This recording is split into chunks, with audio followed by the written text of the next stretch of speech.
Ito nga pala mga tol, itong nilagay ko sa handlebar mga tol ay yung nasa motor, binigay sa akin ni kuya. Hindi niya na kasi ginagamit kaya in-accessories ko na lang dito sa bike na to. Ang ganda tignan mga tol, gold, black gold ang setup niya. So ito yung carrier. Nilagay ko na rin, pinahiloksan ko kanina yan dahil kinakalawang na.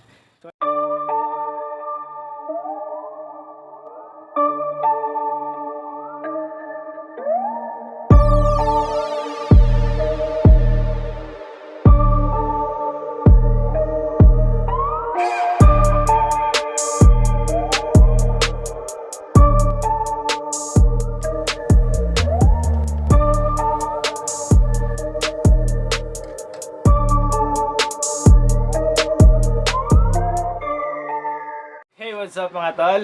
Welcome back sa aking YouTube channel. Ito na yung part 2 ng pagbibuild ko ng Japan bike mga tol. Tapusin na natin itong pag-restore na to mga tol dahil pasensya na, nabiting ko kayo sa unang vlog natin. Kaya matapos ko ito bago mag-alauna para mapaglinis ako dito sa Baanting Lote. Ang gagawin ko na lang mga tol, kakabit ko na lang yung pedalan, yung preno, tsaka yung mga ibang accessories na ilalagay ko. Na mga tol, lalabas na tayo. Papakita ko na sa inyo yung restore natin nung unang vlog. Kapag i-restore natin mga tol, yung Japan bike lang naman pero papaangasin nga natin. Sabi ko nga nung unang vlog mga tol. So lalabas na tayo mga tol para maumpisa na natin. Tayo na nga mga tol, labas na tayo. Let's get it on! Papakita ko na sa inyo yung ni-restore natin o minodify natin na Japan bike.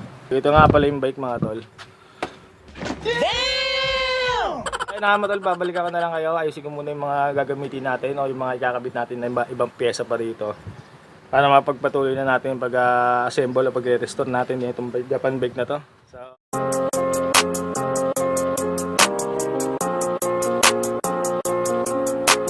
So ayun na mga tol, umpisa na natin yung pag-assemble. Ang una kong ikakabit itong kabitan ng pedalan mga tol.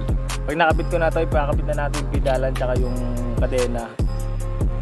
Tapos noon, isusunod ko na yung mga preno sa harapan tsaka yung accessories ng preno sa likod. So babalikan ko na lang kayo mga tol. Umpisa na natin yung pag-assemble at pag-restore na itong bike na Japan bike.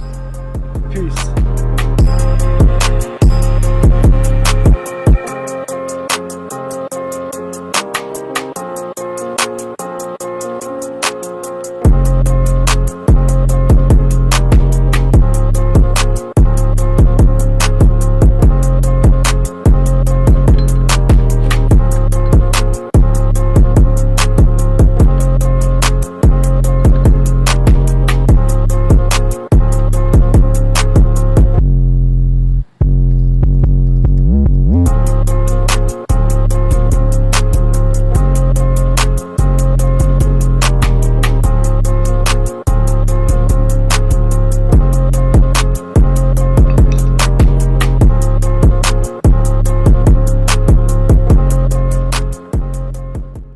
Mga tol, kakatapos ko lang ikabit yung kabitan ng pedalan. So hindi muna natin ikakabit yung pedalan mga tol. Unahin ko muna ikabit yung preno dito sa harapan. Yung preno naman sa harapan mga tol, may ilalagay tayong accessories na ilaw dyan. So ito siya.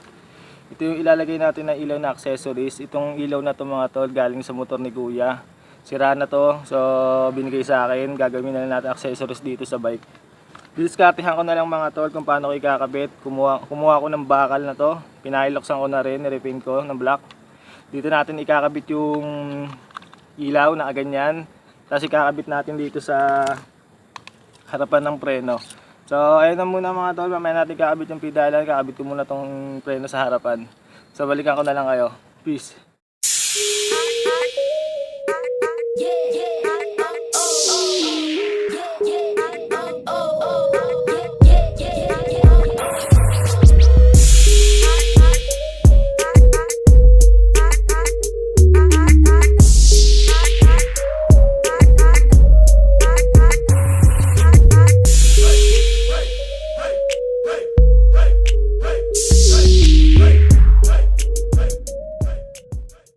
Kakatapos ko lang ikabit yung preno sa harapan mga tol, na ilagay ko na rin yung accessories na ilaw na galing motor mga tol, yung ginawa na lang natin pang accessories dito.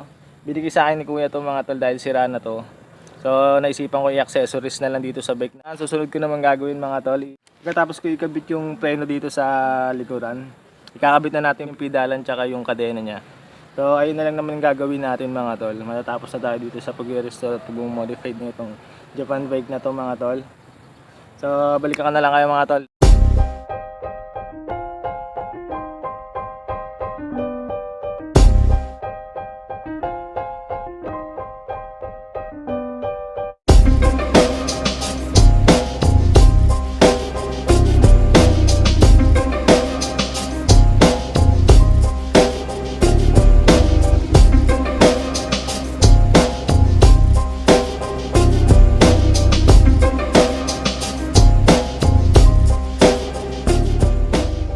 So hey, what's up mga tol? Tapos ko lang ikabit na yung preno sa likuran, okay na rin sa harapan.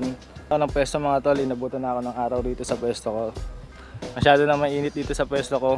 So dito na lang ako pwesto. Adjust tayo ng pwestuhan dahil ang init. Anis. So ayun na nga mga tol, kakabit na natin tong pedalan na inirepaint natin. Kakabit ko na rin yung pedal. Huli natin ikakabit yung kadena. So ayun na lang naman ayusin ko mga tol. Ayun na lang naman yung gagawin ko matapos na natin itong nire-restore natin. Ayun yung pwesto natin kanina mga tol. So inabutan na tayo ng init dyan. Kaya lilipat tayo ngayon. Pwesto mga tol, kukunin ko muna yung bike. Peace.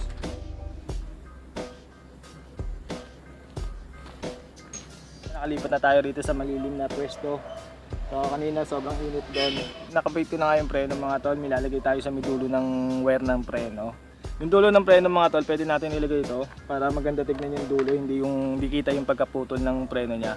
So itong lalagay natin mga tol, ito yung nilalagay sa wire para hindi na binabalutan ng electrical tape mga tol. So dito ko siya nilagay mga tol, yan. Diyan natin siya ilalagay tapos papainitin natin siya para sumikip siya. So gagawin na natin, papainitin na natin siya mga tol. Yung sa kabilang preno mga tol, yung piniputulin na to, lalagyan rin natin yung mga tol, ito ilalagay natin. Lagyan na natin na ito.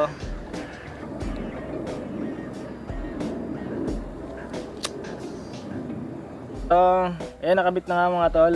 I-align ko lang yung preno sa harapan dahil kailangan natin isentro, yan, ayusin ko muna.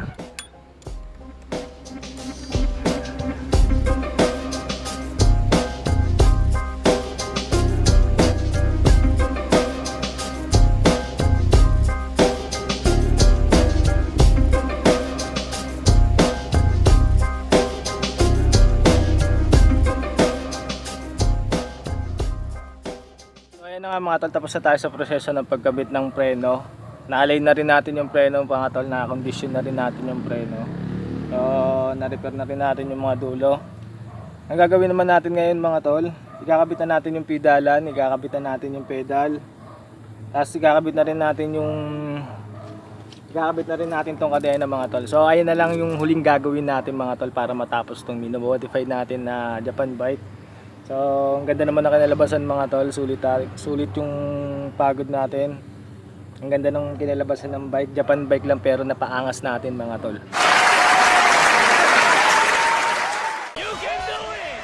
So kakabit na natin yung pedala mga tol.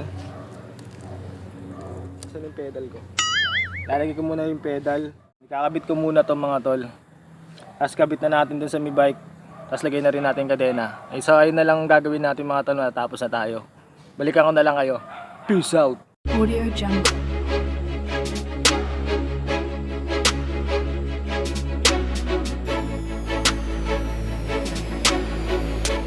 Audio Jungle.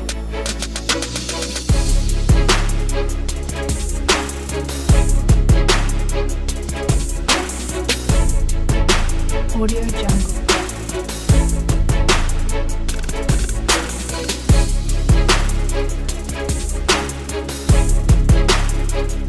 Audio Jungle.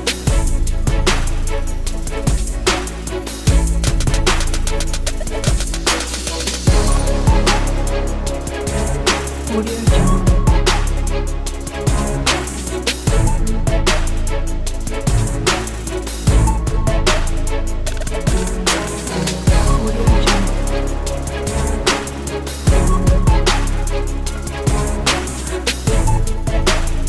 Audio Jungle.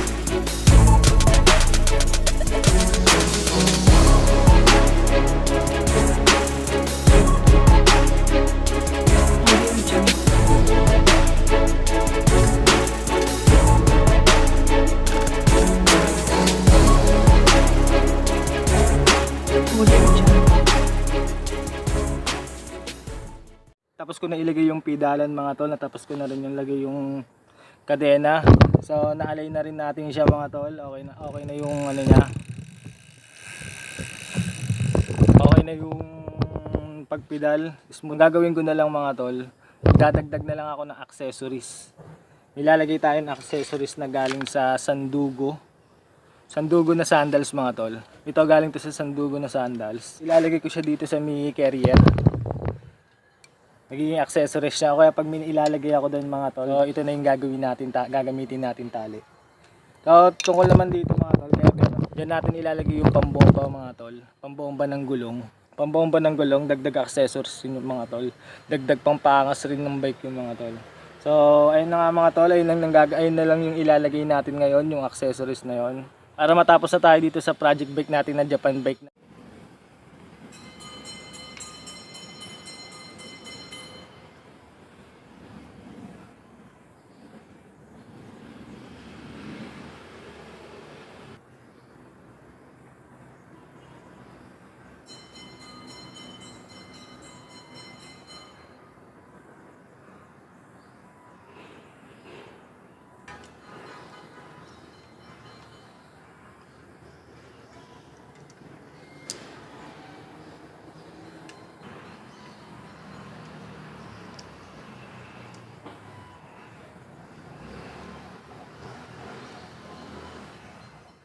Na nga mga tol, tapos ko na ilagay yung mga dagdag accessories na nilagay ko dito sa bike na minodify natin. So tapos na tayo mga tol. So ayun na nga mga tol, testingin natin yung bike. Dito lang rin sa bakanting lote. Papaanda rin natin kung maganda yung kondisyon yung takbo niya.